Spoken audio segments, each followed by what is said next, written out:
সামর্থ্যবান ব্যক্তি কুরবানি না দিলে তার কি কোনো পাপ হবে?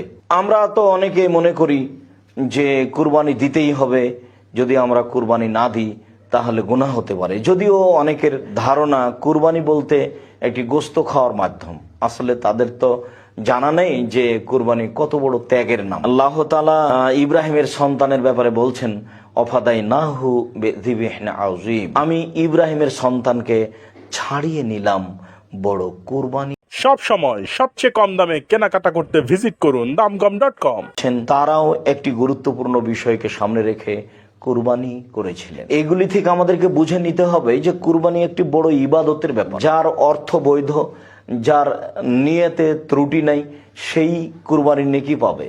আল্লাহ তাআলা বলছেন, লা ইয়ানালাল্লাহা লুহুমুহা ওয়ালা দিমাউহা ওয়ালাকিন ইয়ানালুহু তাকওয়া মিনকুম। মানুষের কুরবানির রক্ত গোশত আল্লাহর নিকটে পৌঁছে না, বরং মানুষের তাকওয়া পরহেজগারিতাই আল্লাহর নিকটে পৌঁছে। মানুষের যদি নিয়ত পরিষ্কার হয় তাহলে কুরবানির নেকি পাবে।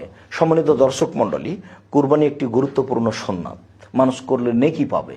তবে মানুষ যদি কুরবানি না করে তাহলে সে গুনাহগার হবে না, সে যতই অর্থ সম্পদশালী হোক না কেন। কেননা কুরবানি কোনো ফরজ বিধান নয়। সব সময় সবচেয়ে কম দামে কেনাকাটা করতে ভিজিট করুন damgam.com।